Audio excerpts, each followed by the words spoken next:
Assalamualaikum warahmatullahi wabarakatuh.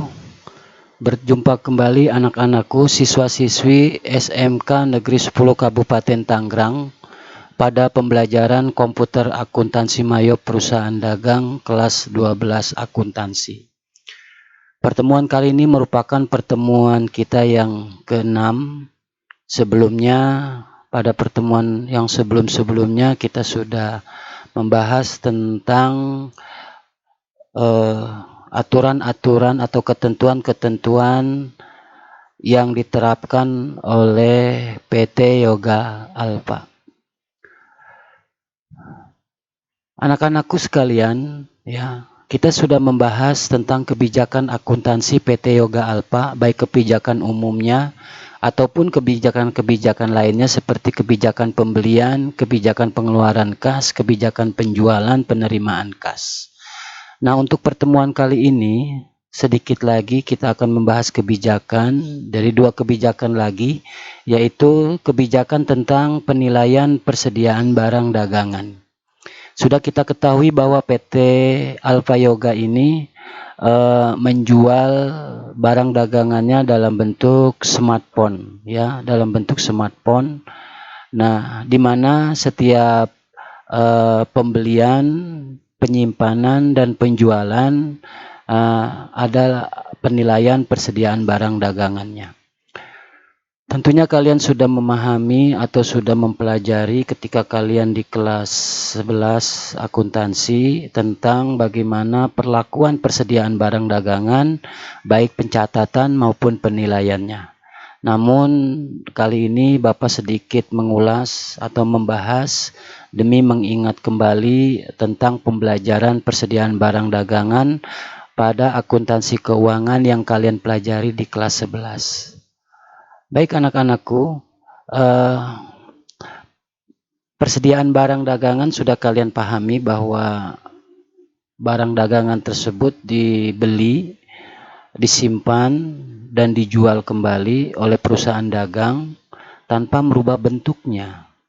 Artinya ketika perusahaan tersebut membeli barang dagangan, menyimpannya dan menjualnya, tidak merubah bentuk fisik dari barang dagangan tersebut. Paling hanya dikemas saja untuk merubah tampilan yang baik atau memberikan label harganya. Baik metode pencatatan persediaan barang dagangan di dalam akuntansi, itu ada dua, yaitu metode fisik dan metode perpektual. Kalian mungkin sudah mendengar hal ini, mungkin ketika kalian belajar di kelas 11, namun di sini sedikit mengulas, mereview kembali, siapa tahu ada yang sudah lupa dari teman-teman kita tentang metode pencatatan persediaan barang dagangan. Metode fisik seperti namanya, metode fisik mengharuskan perhitungan barang dagangan tersebut secara fisik di gudang untuk mengetahui jumlah persediaan barang. Ya. Jadi apabila sebuah perusahaan menggunakan pencatatan persediaan barang dagangannya dengan menggunakan metode fisik, maka perusahaan tersebut harus melakukan perhitungan barang langsung secara fisik di dalam gudangnya untuk mengetahui jumlah persediaan barangnya. Ketika terjadi sebuah transaksi yang berhubungan dengan persediaan tidak dicatat di dalam jurnal. Nah, itulah metode fisik tersebut. Jadi ketika melakukan pembelian ataupun dan melakukan penjualan, maka barang dagangan tersebut tidak dicatat di dalam jurnal. Ya, yang dicatat itu hanya pembelian dan penjualannya saja.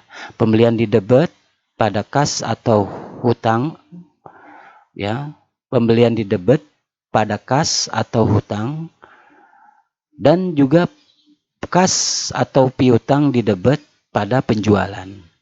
Nah, itulah yang dicatat oleh sebuah perusahaan dalam akuntansinya pada penjualan barang dagangan dengan metode fisik.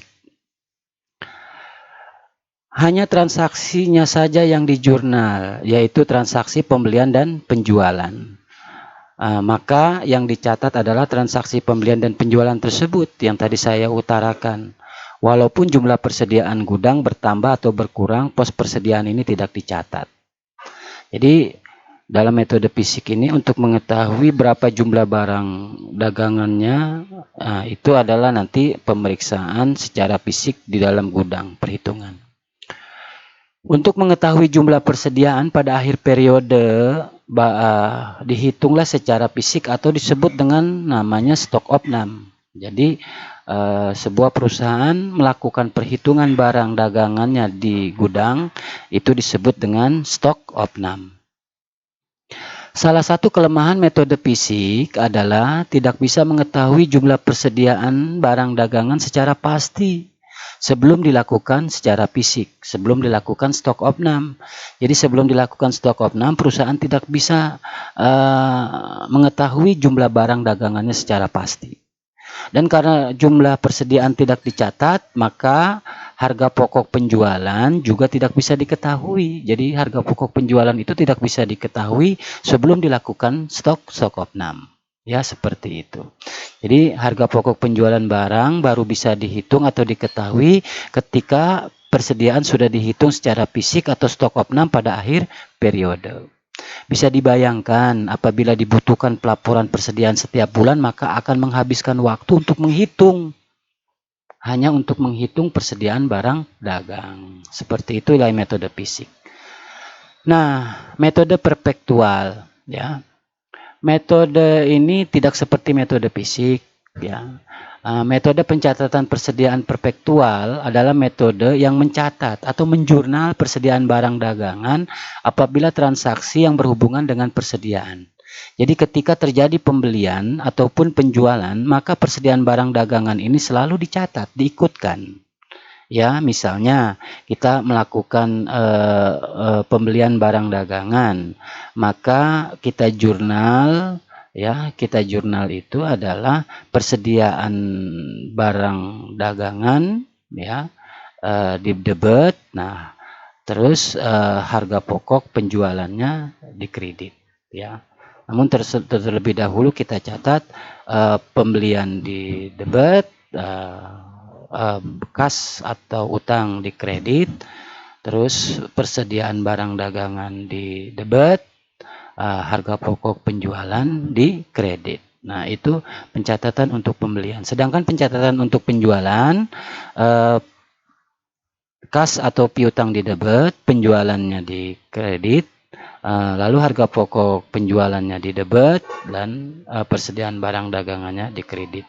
Jadi ada dua jurnal di situ di dalam metode perpektual, berbeda dengan metode fisik. Jadi apabila transaksi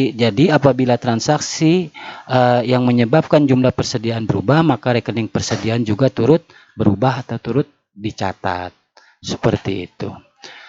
Nah, itulah metode pencatatan persediaan barang dagangan, yaitu ada dua, sekali lagi, yaitu metode fisik dan metode perpektual. Yang selanjutnya, metode penilaian persediaan. Nah, tadi metode pencatatannya, sekarang metode penilaiannya. Setiap persediaan barang dagangan itu sangat beragam. Hal ini menyebabkan perlakuan dan penilaian terhadap persediaannya itu berbeda-beda. Kenapa seperti itu? Karena misalnya ada barang yang mudah aus, rusak, cepat busuk, atau harus dikeluarkan terlebih dahulu, memiliki perlakuan yang berbeda dengan barang dagangan yang tahan lama. Artinya barang yang cepat busuk akan diperlakukan berbeda dengan barang yang tahan lama, seperti itu. Terus barang pecah belah perlakuannya pun berbeda dengan barang yang tahan banting. Maka diperlakukanlah perlakuan prioritas perlakuan ini harus keluar masuknya barang dari gudang. Mana yang harus dikeluarkan terlebih dahulu dan mana yang harus dikeluarkan nanti paling akhir. Penilaian persediaan barang akan semakin rumit apabila terdapat harga yang berbeda di antara barang tersebut yang sejenis. Nah, oleh sebab itu dalam metode penilaian persediaan ini terdapat 3 metode yang diciptakan untuk mencatat penilaian persediaan. yaitu FIFO, metode FIFO, first in first out, masuk pertama keluar pertama. Nah, biasanya ini digunakan untuk perlakuan barang yang mudah rusak, aus, cepat habis, ya. Misalnya seperti telur. Nah, maka masuk yang pertama dia harus keluar pertama. Nah, yang kedua adalah metode LIPO, last in first out. Ya, masuk yang terakhir keluar yang pertama. Masuk yang terakhir keluar yang pertama. Nah, biasanya ini digunakan untuk bentuk gudangnya, ya, yang agak sempit misalnya. Jadi masuk yang terakhir keluar yang pertama, atau menggunakan barang yang memang tidak yang tahan lama, ya. Atau juga bisa digunakan metode LIFO ini karena memang ketentuan harga. Ketentuan harga. Yang selanjutnya adalah metode rata-rata. Metode rata-rata ini dia merupakan rata-rata dari FIFO dan LIPO. Itulah menggunakan metode rata-rata, ya. Mana yang bisa dipilih oleh sebuah perusahaan tergantung dari kebijakan perusahaan, tergantung juga barang yang dijual, dan tergantung juga apa yang diinginkan oleh perusahaan, baik bentuk gudangnya ataupun lain-lainnya. Nah, perusahaan bisa menggunakan metode FIFO, LIPO, dan metode rata-rata. Ini yang bisa Bapak jelaskan untuk metode penilaian persediaan.